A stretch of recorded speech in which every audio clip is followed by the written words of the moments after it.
দিশাহীন পথিককে পথ দেখিয়েছিলেন তিনি, ফুটবলের রাজত্বে ফুটিয়েছিলেন ক্রিকেটের ফুল। ইতালিয়ানদের কঠিন ডিফেন্স ভুলিয়ে শিখিয়েছিলেন লফটেড অ্যাটাক। তবে মানুষটা আকাশী নীল নন, যাতে অস্ট্রেলিয়ান জো বার্নস। 23টা টেস্ট, 6টা ওয়ানডে আর 8টা টি20 খেলেছেন তিনি ক্যাঙ্গারুদের হয়ে। 2020 সালে শেষবার খেলেন এই জার্সিতে। এরপর শুরু হয় তার জীবনের আরেকটা গল্প, যার পুরোটা জুড়ে ইতালি ক্রিকেট। মায়ের বাড়িতে ফিরলেও ক্রিকেটকে ভুলেননি বার্নস, বরং হাতে নেন কঠিন এক চ্যালেঞ্জ।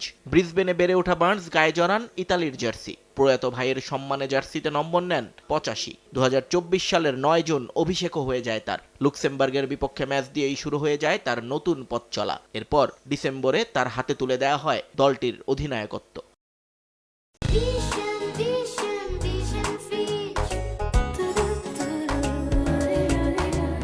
বার্নসের নেতৃত্বে এরপর গার্নসি এবং স্কটল্যান্ডকে হারায় ইতালি। পরে ইউরোপিয়ান অঞ্চল থেকে দ্বিতীয় দল হিসেবে বিশ্বকাপের মূল পর্বের টিকিট পায় তারা। বার্নসের নেতৃত্ব এবং উইলোবাজির জয় জয়কার ছিল চারদিকে। বৈশ্বিক আসরে দলকে নিয়ে দারুণ কিছু করার প্রত্যয় ছিল তার চোখে মুখে। কিন্তু সেই স্বপ্নে বড় ধাক্কা খেলেন জো বার্নস। ক্যাপ্টেনকে বাদ দিয়ে টি20 বিশ্ব আসরে খেলার সিদ্ধান্ত নিয়েছে ইতালি ক্রিকেট ফেডারেশন। ক্রিকেটার তালিকা এখনো নিশ্চিত না হলেও নিজেদের সিদ্ধান্ত জানিয়ে দিয়েছে ফেডারেশনটি। সেখানে বার্নসের জায়গায় ওয়েন মেডসেনকে নতুন ক্যাপ্টেন হিসেবে ঘোষণা করেছেন তারা।